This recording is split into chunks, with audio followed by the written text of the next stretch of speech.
In the 1930s, using the proceeds from several collaborative book projects, the Detection Club rented its own premises in central London.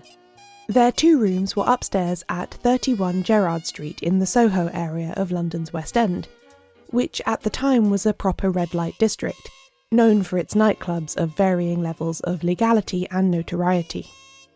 Indeed, Gladys Mitchell later recalled how, when the members were walking back to the club rooms after dinner at a local restaurant, we women had to assert over the Gerrard Street ladies who had attached themselves to the coat sleeves of our highly respectable men colleagues.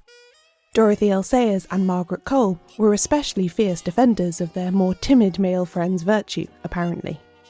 In the rooms themselves, the Detection Club had been able to create a little oasis that catered to their mutual preoccupations.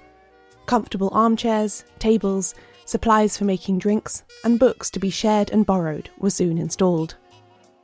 Most interesting of all, they put up pictures on the walls. Their taste in decoration was perhaps appropriate, if a little macabre. They chose prints depicting scenes from famous real-life murder cases. From the list of villains and victims they immortalised in this way, one face in particular stands out to me, that of William Corder, the so-called Red Barn murderer. What was this relic of an apparently cut-and-dried murder case from 1827 doing looking down at a gang of mystery writers over a century later? Why did they want Corder there at all? Why did he still matter? Today we must go inside the Red Barn itself to learn more.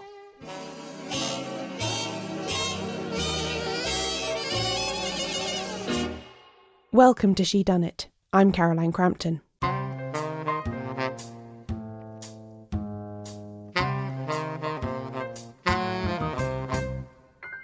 I've talked a great deal in the past on this podcast about the true crimes that influenced Golden Age detective fiction. These are mostly from the half-century or so prior to the First World War. These are the cases that the Detection Club members, many of them born in the 1880s and 1890s, had grown up reading and hearing about. It makes sense, then, that these are the ones that colour their fiction and their approach to crime. Moreover, the crimes that linger longest in the public consciousness tend to be the ones that involve some unusual feature or lingering doubt about the justice of the outcome. Thus, we have the story of Crippen from 1910, with its thrilling transatlantic pursuit and arrest. And there's Florence Maybrick's highly controversial conviction from 1889, that resulted in her unprecedented release from prison in 1904 after serving 15 years for a crime with which she had never been charged. Or that of Constance Kent, which, although the murderous events occurred in 1860, the true solution was never revealed, as Constance pleaded guilty and was sentenced without a full trial. And of course there's the tragedy of Edith Thompson from 1922, who was arguably executed for the non-crime of having had an affair and written some passionate love letters. The Red Barn murder, though? As you'll see, there was never any real doubt over who had committed the crime or why he had done it. There was no difficulty in arresting him or bringing him to justice, nor did the investigation or the trial demonstrate any particular eccentricities. The sentence handed down was entirely standard for the time, too. This was a crime from a completely different era as well, occurring during the reign of George IV, previously the Prince Regent. The wide expanse of the entire Victorian and Edwardian ages, not to mention the First World War, lay between the Red Barn murder and the founding of the Detection Club. Given all of this, there would seem to be little that a detective novelist in the 1930s could find interesting about this case. Except the Red Barn murder has always exerted a peculiar hold over the British psyche. Barely a decade has passed since the 1820s, without the publication of some new book about it. There have been many sensational plays, some of which started appearing on stage before the trial in this case had even concluded. A novelised version of the trial transcript by Penny Blood author Robert Hewish, titled The Red Barn, A Tale Founded on Fact, was rushed out almost as soon as the verdict was handed down. And there are traces of its influence in sensation fiction, the precursor to detective fiction, for instance in the work of Wilkie Collins and Mary Elizabeth Braddon. Untangling the essential facts of this case, 197 years after these events took place, amid all of this fiction, is not easy, but I've done my best.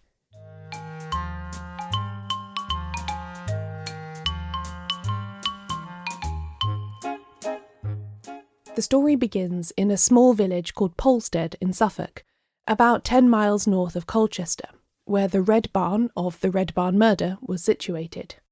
In the 1820s, Polstead had between 20 and 30 houses. Among the residents of these were two families, the Corder family, who were middle-class tenant farmers, and the Martin family, who were somewhat lower down the social hierarchy. Thomas Martin was a mole catcher for hire, and also supported his family by selling vegetables grown in the garden of their tiny cottage. The Corders had 6 children, 4 sons and 2 daughters, of which our protagonist William Corder was the third boy. Maria Martin, who will become very important to our story in just a moment, was the eldest of Thomas's 4 children, born in 1801. William was 2 years younger. Thomas's wife Grace had died giving birth to their 4th child, and Thomas had remarried a local woman called Anne, who was quite a lot younger than him. This meant that Maria had a stepmother only 10 years older, and apparently by the mid-1820s, when the significant events of this case began to unfold, this was causing tension in the household. Maria Martin had been sent out to work at the age of 7, serving as a maid in the house of a clergyman in a neighbouring village. She was summoned back home in her early teens when her mother died. She became the housekeeper and de facto caregiver for her younger siblings until her father's remarriage a few years later. Much was made later on about Maria's flirtatious ways, even as a very young woman, but it's easy to see how a girl, yanked back from the promise of an independent life and career to take care of 3 children in a house, might find blowing off steam with other people her age in a village to be a diverting pastime. The first material connection between these two families, the Corders and the Martins, did not concern William at all. When she was 18, Maria became romantically involved with Thomas Corder, the family's 2nd son and supposedly his father's favourite to inherit the farm. In many ways, this affair followed exactly the pattern you might expect for a liaison between 2 young people of differing class backgrounds at this time. She quickly became pregnant, he made it clear he would not be marrying her, and after the baby died at just a few weeks old, Thomas Corder cut off all contact with Maria. Next, Maria took up with a man called Peter Mayhew, or Matthews. His name appears both ways in different documents. He was a gentleman about town of independent means, and a relative of the gentry family who owned the local manor, Polstead Hall, and leased the Martins' cottage to them. This relationship between Peter and Maria seems to have been even less likely to result in her getting to set up her own household, but this time the child she conceived survived, and was named Thomas Henry Martin. The child's naming is a major clue that his father wanted nothing to do with him, but apparently Peter did provide Maria with a quarterly maintenance payment of £5, equivalent to about £350 today. Maria and young Thomas continued to live with her father and stepmother in Polstead. Next, tragedy struck at the Corder household. John Corder, the tenant farmer, died, leaving his wife Anne in sole charge of 300 acres and 6 grieving children. It got worse, though. 2 of his sons, James and John, soon followed their father into the village graveyard, perishing from health problems that were recorded at the time as tuberculosis. Then, in February 1826, Maria's former paramour Thomas drowned in the Polstead Pond while trying to take a shortcut across its frozen surface. In the space of 18 months, William had gone from being the 3rd of 4 sons of a busy farmer to inheriting the tenancy as the sole surviving heir. William had never intended to spend his life tied down to the agricultural life in the village where he had been born.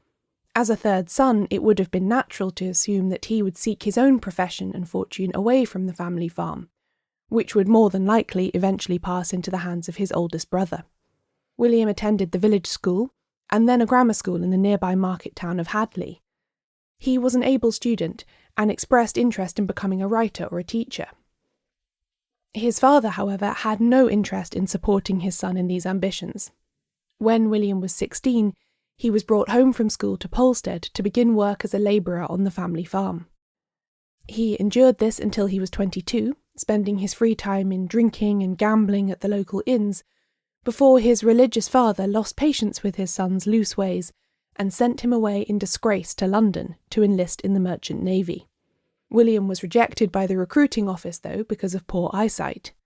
In one of the famous illustrations of him at his trial that were later republished everywhere, William was wearing glasses and a smart suit, as if he is making a conscious effort to separate himself from his farming background. Anyway, after his rejection by the Navy, William spent the next several months in London, carousing with a group of new acquaintances who boasted varying degrees of criminality, before eventually returning to Suffolk and the farm in April 1824. A little over a year later, his male relatives began dying around him. It was at some point during this harrowing time that he formed a connection with Maria Martin. The pair had taken to meeting in an old barn on the Corders' lands, which was known locally as the Red Barn. The naming of this building is interesting to me. Despite what we might assume, it had this moniker long before the tragic events of this case. I found two differing but plausible explanations for the name.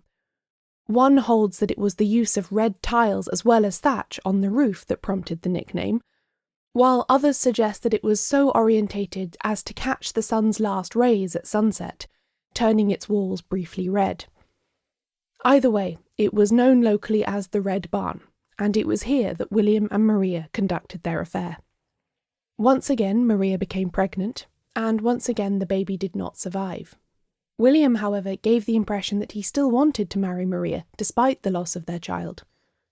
He told her, as well as her father and stepmother, that they must hurry because the local constable was planning to apprehend Maria for the supposed crime of having illegitimate children which the parish funds then had to support.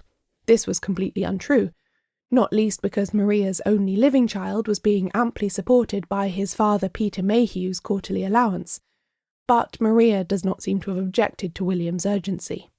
The plan was made in her parents' hearing that she would sneak out disguised as a boy to the Red Barn, where she would then change into her own clothes and pick up her luggage that had been previously stashed there. The couple would then depart for Ipswich, the county town of Suffolk, and be married there by special licence. This was to be done so they could avoid having the banns read on 3 successive Sundays in their own church in Polstead, and presumably then endure a month of village gossip about why Maria Martin, the unwed mother of one child and abandoned mistress of a deceased Corder man, was now marrying his brother, the lucky heir. The final glimpse of Maria Martin, dressed in breeches with a green handkerchief tied around her neck, was caught by her stepmother Anne, who was looking on from the cottage door as the couple left. They climbed over a gate together and began to make their way across the fields towards the Red Barn. Maria was never seen alive again. After the break, what really happened in the Red Barn?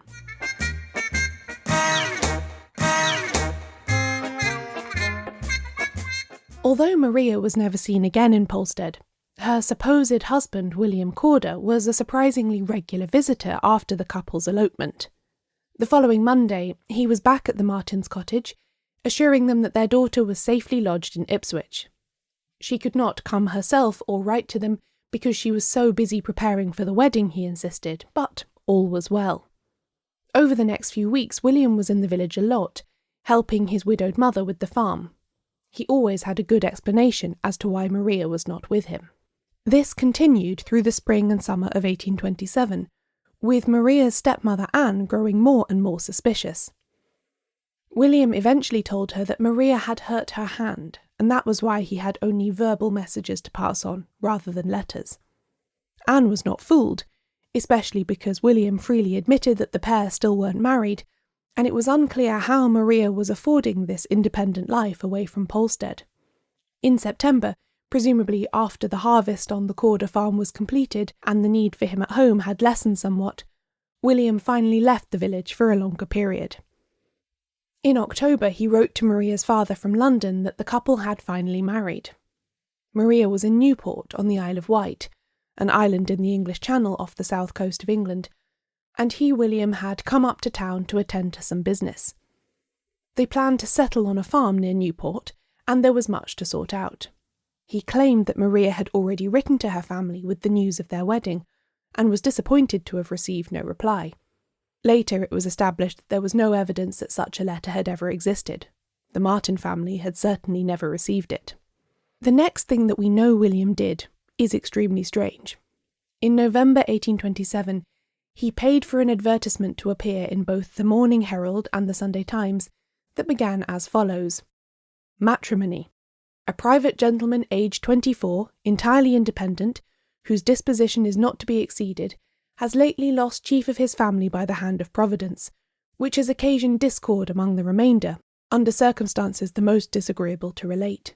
To any female of respectability, who would study for domestic comfort, and is willing to confide her future happiness to one in every way qualified to render the marriage state desirable, as the advertiser is in affluence. Yes, you did hear that right. William Corder, who claimed to be in the Isle of Wight with his wife, Maria Martin, was in fact in London, advertising in the newspapers for a wife. And astonishingly, it worked. He received around 100 responses from women who were, shall we say, interested in the opportunity he was offering. This was peculiar behaviour even by the standards of 1827. The enterprising stationer that William used as a forwarding address later published a selection of these letters once the trial began, in a book entitled Advertisement for Wives. Charles Dickens was also fascinated by this action of William's, and published his own commentary on the letters in his magazine all the year round. Strangest of all, William did, in fact, get a wife from his advertisement, and seemingly a good one. He liked the letter from one Mary Moore, a former governess of independent means. He arranged to meet her, and they sealed the deal. In December 1827, about 3 weeks after the advert had been published, William and Mary were wed at St Andrew's Church, Holborn. They wanted to start a school together, so they moved into a large house in Brentford and over the winter welcomed their first pupils. Mary's mother even moved in with them, to be close to her daughter and to help out.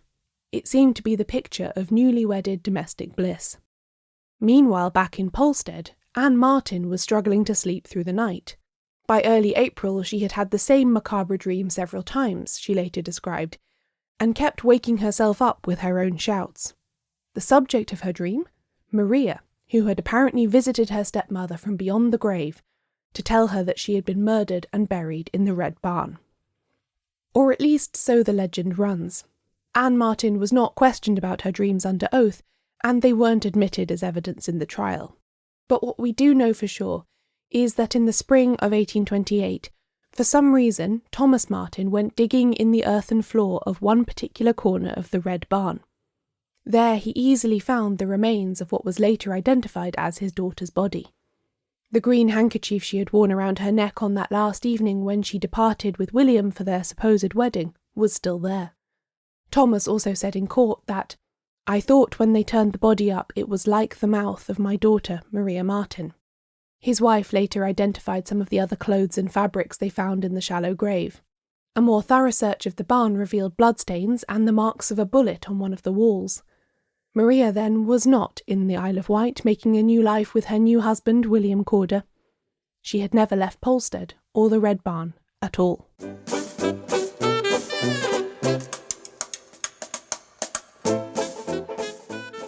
What came next was entirely predictable and in line with the policing conventions of the time. After learning from Maria's parents of her relationship with William Corder and the circumstances in which she had last been seen, the local Suffolk coroner and constables decided that Corder was the obvious person to provide an explanation of her tragic death. Knowing that he had previously spent time in London, they looked for him there first. A Lambeth parish constable assisted with the search and had no difficulty tracking Corder down to his new residence at the school in Brentford. He was apprehended there, charged, arrested, and put in a coach to be taken back to Suffolk. An inquest was held at the Cock Inn in Polstead, which is still there, by the way, and the jury decided that William Corder was the willful murderer of Maria Martin. He was taken to the jail in Bury St Edmunds to await a full criminal trial. That trial took place in November of 1828. William was charged with 10 separate counts of wrongdoing. As well as murder, the convention at the time was to separate every action in an attempt to prevent the trial collapsing as a mistrial. Thus he was accused of stabbing Maria in the ribs, in the face, in the neck, of shooting at her, of strangling her, of suffocating her with earth, of burying her improperly, and so on. It should be mentioned that the forensics in this case left a lot to be desired. The body had been in a shallow grave for around 9 months by the time it was examined, and local expertise was minimal. The stab wounds could well have been the marks of the tools used in the excavation, for instance. Everyone I've mentioned in this story so far gave evidence in the trial, as well as Maria's younger brother George, who claimed to have seen William after his sister's apparent elopement walking away from the Red Barn holding a pickaxe. William pled not guilty and was permitted to speak in his own defence. He did not deny having buried Maria in the Red Barn and lied to her parents about her whereabouts. He had not been present at her death, though, he insisted. He told the court that they had quarrelled on the walk from the Martins' cottage to the barn. She was angry that their marriage was being conducted in such a cloak-and-dagger way, and accused him of being ashamed of her, and he was so disgusted and angry with her that he declared he had changed his mind about marrying her. He left her alone in the barn and stormed off, he said, but before he had gone more than a few yards he heard a shot and ran back inside. He found her dead on the ground, having shot herself with a pair of pistols he recognised as his own. She must have taken them from his bedroom at the farm, he said.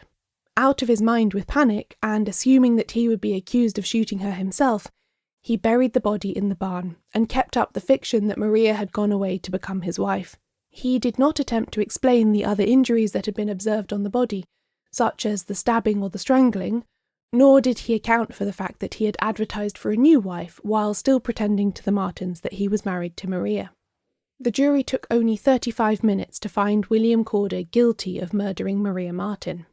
The judge then sentenced him to death by hanging, giving him 48 hours to prepare himself for his fate. According to one newspaper account, William sobbed loudly and convulsively for some moments after the trial concluded. Later, the night before his execution, he confessed that he had in fact shot Maria, but that it had been an accident. She was changing out of her disguise in the barn and they were arguing, and the pistol he was waving about went off. Whether this was the truth or just another version of the accidental death story he had told at the trial, we will never know.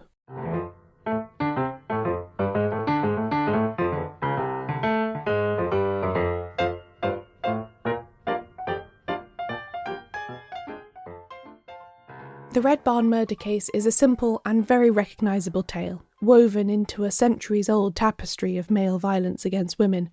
It could be summed up as boy meets girl, boy gets girl pregnant, boy promises to marry girl, boy kills girl so he doesn't have to marry her. There will have been hundreds of other cases just like this in 19th century England. So why is it William Corder's portrait that the Detection Club put up on their walls rather than that of any other perpetrator? The answer, I think, lies in the extraordinary way this case became a legend or a folk tale even while its events were still unfolding. This simultaneous narrativization began the moment that William Corder was arrested.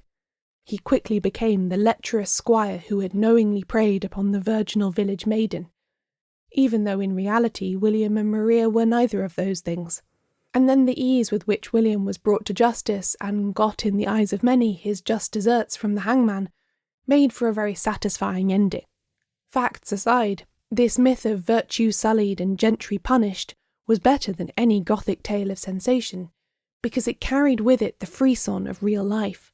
These are themes that still resonate even now. I even think that the fact that the case came ready with a catchy murder-adjacent name, the Red Barn Murder, helped to ensure its immortality as a melodrama. Wherever William was taken after his arrest, huge crowds would gather, hoping for a glimpse of him, and hundreds of strangers turned up for Maria's funeral after the inquest in April 1828. For the trial itself, people travelled great distances to attend and queued in the rain for a chance to sit in the court's public gallery. Newspapers covered every minute development in the case for months, and in the absence of any good information simply invented it. There was even a fierce appetite from the public for souvenirs. Staffordshire pottery figures of William and Maria were very popular, as were ceramic models of the Red Barn itself. The Victoria and Albert Museum in London has in its collection a pair of marionettes representing the doomed couple, artefacts of the brisk business in replaying the case as a puppet show, or a play, or through song, or a travelling peep show, or one of many other ways. William himself even became a commodity in this bleak industry.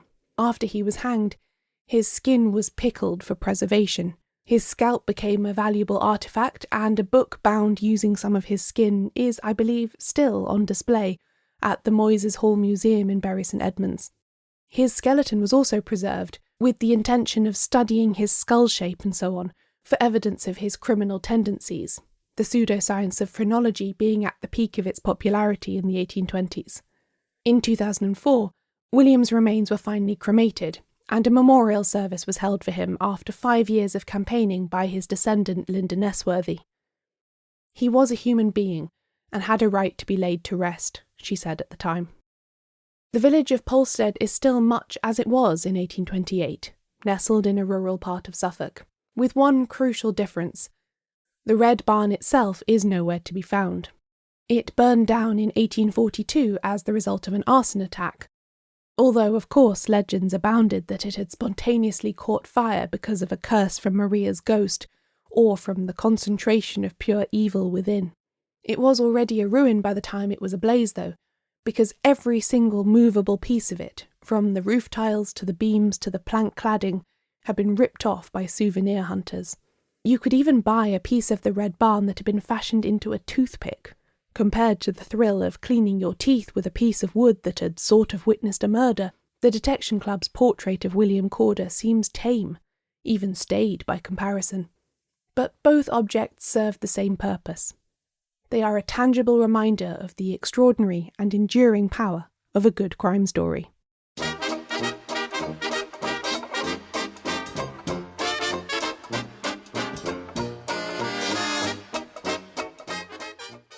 This episode of Shedunnit was written, narrated and produced by me, Caroline Crampton. If you'd like more from the podcast, including extra interviews, behind-the-scenes commentaries and the chance to read a book each month with me and a community of other mystery lovers, join the Shedunnit Book Club now at shedunnitbookclub.com. You can find a full list of the books and sources I used in this episode at shedunnitshow.com/The Red Barn Murder. We publish transcripts of every episode, including this one. Find them all at shedunnitshow.com/transcripts. Shedunnit is edited by Euan MacAleece. Production assistance from Leandra Griffith. Member support for the Shedunnit Book Club from Connor McLoughlin. Thanks for listening.